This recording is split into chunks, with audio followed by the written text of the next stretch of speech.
Hello everyone, I'm Parthiban. Welcome to SAP views. இன்றைக்கி date 10/8/2026. இந்த வீடியோவை மார்னிங் ஒரு 10:30க்கு ரெக்கார்ட் பண்ணிகிட்ருக்கிறேன். இப்போ பார்த்தீங்கன்னா தமிழ்நாடு மெடிக்கல் கவுன்சிலிங்குடைய ரேங்க் லிஸ்ட் இன்று மாலை 3 மணிக்கு அதிகாரப்பூர்வமாக வெளியிடப்பட உள்ளது அப்படிங்கிறத ஹெல்த் மினிஸ்டர் செய்தியாளர்கள் சந்திப்பில் சொல்லியிருக்காங்க. இப்போது ரேங்க் லிஸ்ட் வந்த உடனே நம்ம என்ன செய்யணும்? இப்போ நிறைய ஸ்டூடெண்ட்ஸ் அண்ட் பேரண்ட்ஸ் கேட்டுக்கிட்டு இருக்கிறது என்ன அப்படின்னா, எனக்கு கவர்மெண்ட் காலேஜ் கிடைக்குமா, எந்த ரேங்க் வரைக்கும் சீட்டு கிடைக்கும் அப்படிங்கிற அனைத்து கேள்விகளுக்கும் இந்த வீடியோவில் விடை உள்ளது. வீடியோவை ஸ்கிப் பண்ணாமல் கடைசி வரைக்கும் பாருங்கள். அது மட்டும் இல்லாமல் இப்போ நீங்கள் பார்த்தீங்கன்னா இந்த அடுத்தடுத்து வரக்கூடிய ஸ்லைடை வச்சு நீங்களே என்ன பண்ணிக்கலாம், எந்த மார்க் வரைக்கும் கிடைக்கும் அப்படிங்கிறத நீங்கள் டிசைட் பண்ணிக்கலாம்.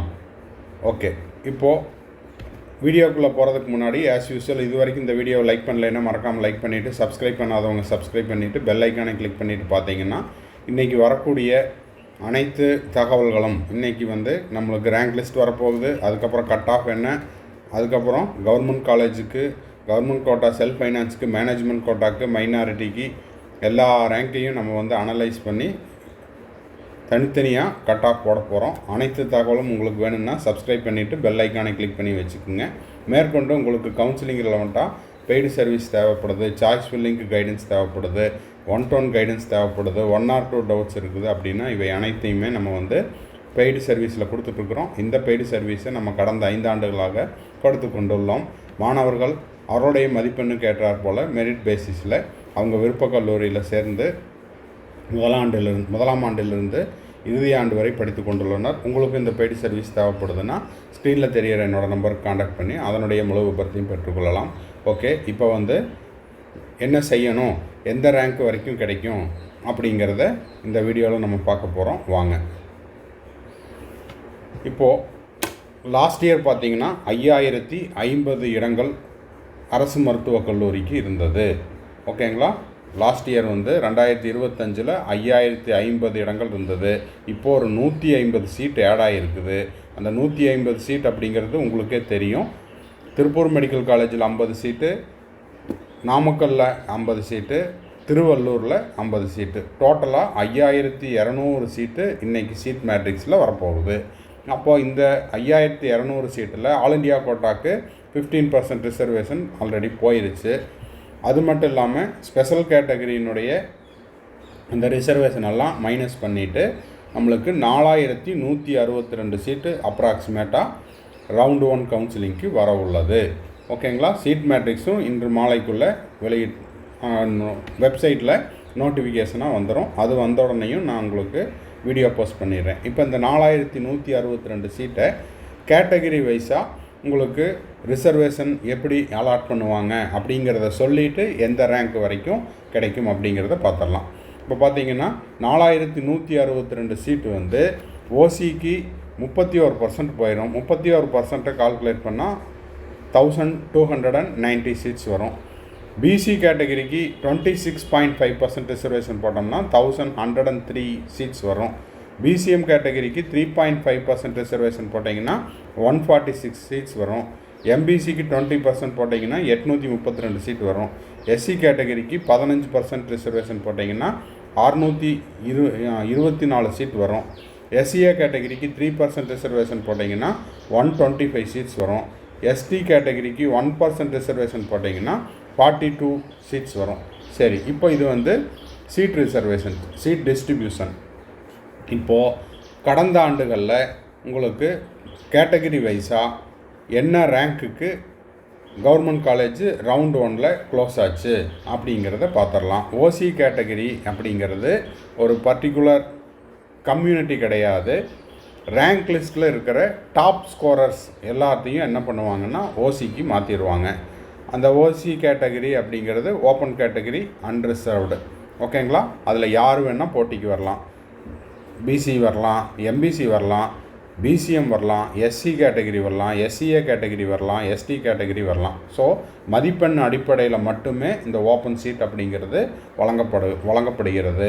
அப்போது அதில் நம்மளுக்கு கம்யூனிட்டி ரேங்க்கு வராது, ஜென்ரல் ரேங்க்கு தான் எடுத்துக்கணும். ஸோ ஓசி கேட்டகரியினுடைய ஜென்ரல் ரேங்க் வந்து 1508க்குள்ளே இருக்கிறீங்க.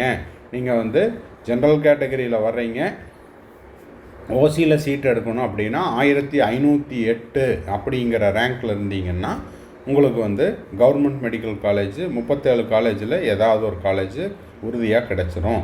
அதுக்கான ப்ரெடிக்டட் ஸ்கோர் என்ன சார் அப்படின்னு கேட்டிங்கன்னா 3 மணிக்கு பிறகு இந்த இடத்த நான் ஃபில்லப் பண்ணிடுவேன். நீங்களே செல்ஃபாகவும் ஃபில்லப் பண்ணிக்கலாம்.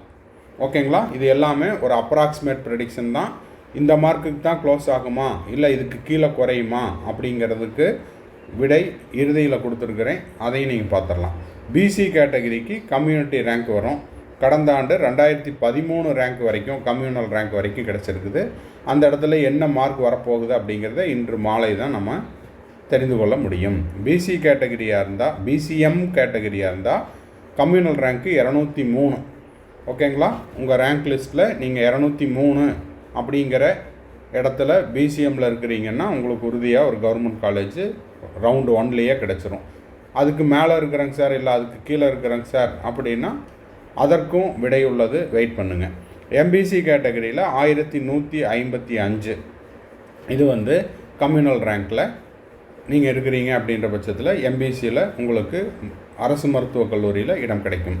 எஸ்சி கேட்டகரியாக இருந்தால் 787 கம்யூனல் ரேங்க்குள்ளே நீங்கள் இருக்கிறீங்கன்னா உங்களுக்கு உறுதியாக சீட்டு கிடச்சிரும். எஸ்சிஏ கேட்டகரிக்கு 136 கம்யூனல் ரேங்க்குள்ளே நீங்கள் இருக்கிறீங்க அப்படின்னா அரசு மருத்துவக் கல்லூரியில் ரவுண்டு 1ல் கிடச்சிரும். எஸ்டி கேட்டகரியில் 52 கம்யூனல் ரேங்க்குள்ளே நீங்கள் இருக்கிறீங்க அப்படின்னா உங்களுக்கு உறுதியாக சீட்டு கிடைத்துவிடும். ஓகேங்களா?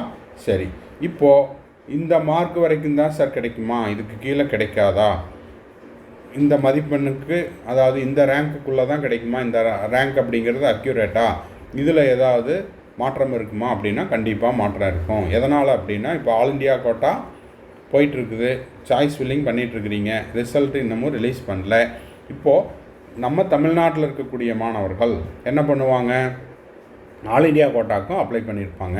இப்போ இந்த கேட்டகரியில் வரக்கூடிய தமிழ்நாடு மாணவர்களாக இருந்தால் அவங்க ஆல் இண்டியா கோட்டாவில் சீட் எடுக்கிற பட்சத்தில் என்னாகும், அவங்களுடைய ரேங்க்கெல்லாம் வெளியில் போயிடும்.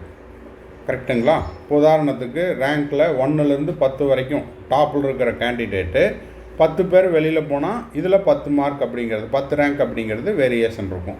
அந்த சீட்டு யாருக்கு, தமிழ்நாடு கேண்டிடேட் ஆல் இண்டியாவில் எடுக்கும்போது ஸ்டேட் சீட்டை தமிழ்நாடு மாணவர்கள் மட்டும்தான் எடுக்க முடியும், வேறு யாரும் வந்து எடுத்துக்க முடியாது. ஓகேங்களா?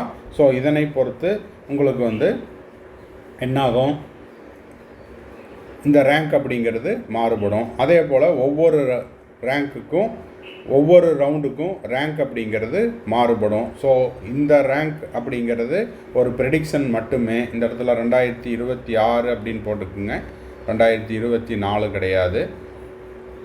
சரி, இப்போது இந்த ரேங்க் அப்படிங்கிறது ஒரு ப்ரெடிக்ஷன் மட்டுமே, இது மாற்றத்திற்கு உட்பட்டது. இப்போது ஈவினிங் 3 o'clock நம்ம ரேங்க் லிஸ்ட் வந்த உடனே அதை வச்சு நம்ம என்ன பண்ணிடலாம், government college, government quota, self finance college, management quota, NRI சீட்டுக்கு, மைனாரிட்டி சீட்டுக்கு இதே மாதிரி தனித்தனியாக நம்ம வந்து எந்த ரேங்க் வரைக்கும் கிடைக்கும், என்ன மார்க் வரைக்கும் கிடைக்கும் அப்படிங்கிறதையும் நம்ம சொல்லிடலாம். ஸோ இந்த இடத்த, இந்த பேஜை வந்து ஒரு ஸ்க்ரீன்ஷாட் எடுத்து வச்சுக்கோங்க. ரேங்க் லிஸ்ட் வந்த உடனே இந்த ரேங்க்குள்ளே நீங்கள் இருக்கிறீங்க அப்படின்ற பட்சத்தில் நீங்களே செல்ஃப் ப்ரெடிக்ட் பண்ணிக்கலாம். இல்லை இது தொடர்பாக எனக்கு சந்தேகம் இருக்குது அப்படின்னா நீங்கள் பெய்டு சர்வீஸ்லேயும் அறிந்து கொள்ளலாம். ஓகேங்களா? ஸோ இந்த வீடியோ உங்களுக்கு யூஸ்ஃபுல்லாக இருக்கும், ஒரு புரிதலை கொடுத்துருக்கோம் அப்படின்னு நினைக்கிறேன். யூஸ்ஃபுல்லாக இருந்துச்சுன்னா லைக் பண்ணிவிட்டு, சப்ஸ்கிரைப் பண்ணிவிட்டு, பெல் ஐக்கானை கிளிக் பண்ணிவிட்டு பாருங்கள். அப்போ தான் நம்ம போடுற எல்லா வீடியோஸும் உங்களுக்கு நோட்டிஃபிகேஷனாக வந்துடும். கவுன்சிலிங்கில் வந்துட்டால் பெய்டு சர்வீஸ் தேவைப்படுது, 1-to-1 கவுன்சிலிங் கைடன்ஸ் தேவைப்படுது, சாய்ஸ் ஃபில்லிங் கைடன்ஸ் தேவைப்படுதுன்னா ஸ்க்ரீனில் தெரியிற நம்பர் கான்டாக்ட் பண்ணி அதனுடைய முழு விபரத்தையும் கட்டண சேவையில் பெற்றுக்கொள்ளலாம். தேங்க்ஸ் ஃபார் வாட்சிங். பாய், see you, have a nice day, all the best.